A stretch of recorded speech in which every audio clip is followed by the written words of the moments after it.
Aristide Women in Tech. C'est une série de 5 interviews de collaboratrices Aristide qui évoluent dans des univers encore majoritairement masculins, les métiers de la tech.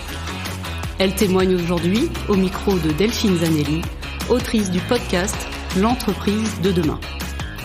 Nous avons souhaité leur donner la parole pour illustrer notre engagement en faveur de l'égalité salariale et contre toute forme de discrimination.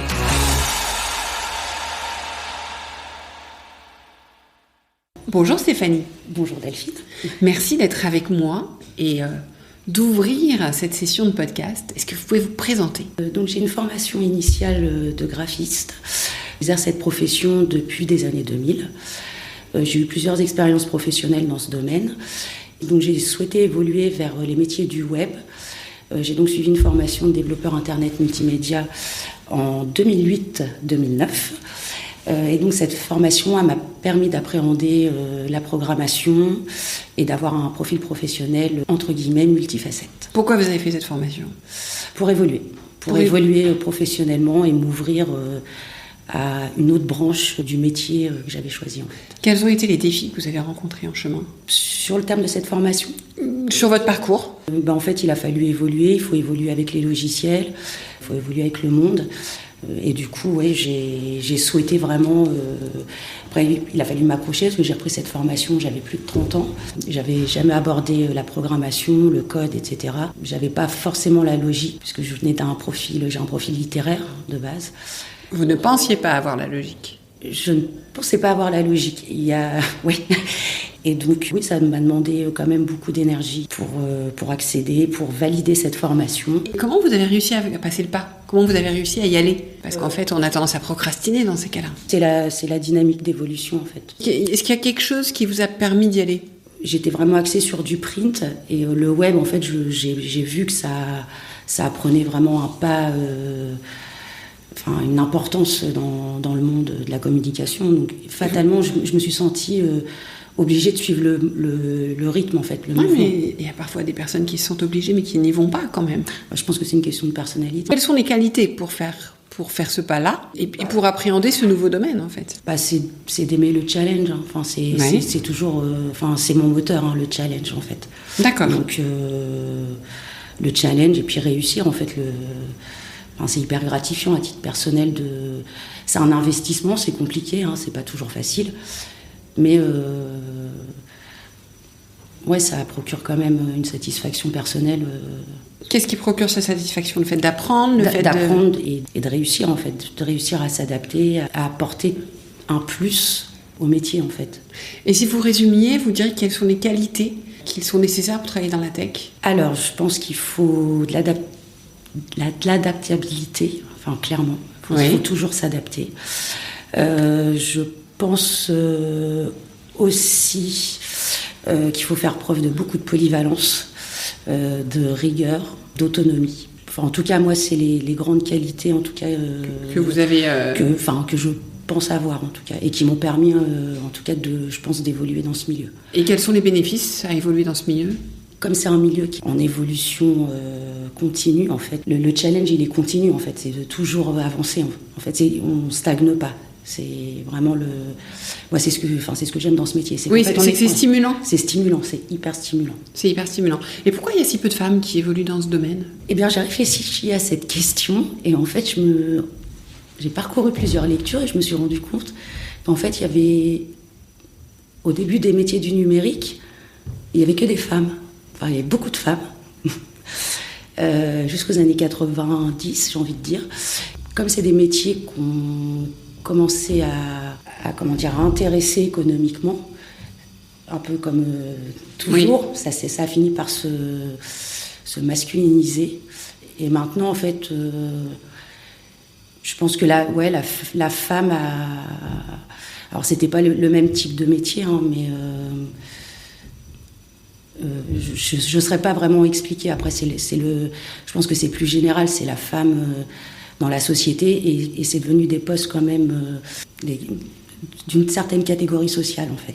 J'ai l'impression qu'il y a aussi cet aspect-là et que la femme, de toute façon, les postes de management, de direction, c'est toujours plus compliqué. Et la tech fait partie de ces métiers-là. D'accord, donc il Il y a quand même une forme d'élitisme dans ces métiers. Oui, bien sûr. Auxquels il est difficile d'accéder pour les femmes. Oui. Pour quelle raison ? Eh bien, c'est une très bonne question. Je pense que le monde est fait comme ça, malheureusement. Nous devons continuer à essayer de la résoudre. C'est ça. Stéphanie, on a parlé, quand on a préparé cet entretien, du fait que vous étiez senior dans l'entreprise. Alors ça, c'est un vilain mot. En fait, c'est un mot à double sens, puisqu'on est considéré senior quand on a une certaine expérience, mais aussi on est considéré senior à partir de 45 ans en entreprise. Et vous me disiez, est-ce que je vais pouvoir continuer à évoluer ? Qu'est-ce qui va, voilà. Donc, quelle est votre perception par rapport à ça ? Quels sont les challenges que ça pose ou pas ? La seniorité dans le monde du travail, c'est un peu comme la place de la femme dans le monde du travail, que c'est une problématique entière. La tech, c'est majoritairement un monde jeune, en fait. Il y a beaucoup de... c'est vraiment très jeune. C'est comme le sexe, c'est une vraie discrimination, quoi. Ouais. Donc, moi, chez Aristide, en tout cas, je ressens pas de jugement sur cet aspect, le fait d'être une femme. Et sur la seniorité ? Non plus, parce que j'ai évolué dans cette entreprise, j'ai intégré le service dans lequel je suis. J'étais la seule femme dans une équipe de 8. Ça n'a jamais été... on m'a recrutée pas en tant que femme, mais en tant que... individu pour des compétences particulières. Donc j'ai pas ressenti en fait de discrimination ni au niveau de mon âge, parce que je pense que mon âge ça fait mon expérience et l'expérience malgré tout dans le métier que j'exerce, elle est super importante. Donc vous avez apprécié la capacité de l'entreprise à valoriser ça. Tout à fait. Et comment vous vous voyez évoluer encore professionnellement ? Aujourd'hui, on est dans une démarche de croissance, d'évolution. Et en fait, de continuer à toujours évoluer avec l'entreprise, avec les besoins. Et l'entreprise qu'elle peut offrir aux clients, en fait, c'est toujours s'adapter, en fait. C'est toujours le problème d'adaptation, en fait. Oui, donc de rester adaptable pour continuer à vous adapter au fur et à mesure que l'entreprise elle-même s'adapte aux besoins. C'est ça. Et comment est-ce que l'entreprise vous accompagne là-dedans ? Alors c'est beaucoup de formation, c'est beaucoup de communication. Là si j'ai tout bien compris, on est dans une démarche d'évolution vers l'international, etc. Donc c'est encore des nouveaux challenges. Ça va être probablement des nouvelles solutions à apporter. Donc c'est hyper stimulant en fait. C'est de ne pas rester sur un travail de routine en fait. Moi la routine ça m'épuise en fait. Ouais. Voilà. Donc ça tombe bien.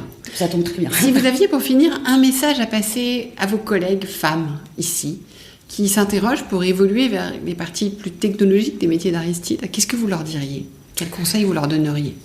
Alors ne pas voir le côté genré en fait. C'est vraiment s'en abstraire. Voilà, s'en abstraire et vraiment pour moi c'est les compétences qui valent. Le reste en fait c'est anecdotique. C'est pas et de s'affirmer en fait. De s'affirmer pas en tant que femme mais en tant qu'individu. Et je pense que déjà s'affirmer en tant qu'individu, je pense qu'inconsciemment les gens vont, dans leur subconscient, je pense que ça donne une place, ça fera évoluer en tout cas la place de la femme dans les esprits. Donc ça contribue. Ça contribue. Pour finir, si vous pouviez inventer une technologie aujourd'hui révolutionnaire, quel problème aimeriez-vous résoudre ? Révolutionnaire, je ne sais pas si ce serait révolutionnaire, parce que je sais qu'il y a déjà des solutions qui existent, mais qui ne sont pas complètement efficaces. Un vrai sujet, je pense, aujourd'hui, auquel j'aimerais apporter quelque chose, c'est le cyberharcèlement, pour le côté humain, tout simplement humain. Pour la technologie au service de l'humain. Tout à fait.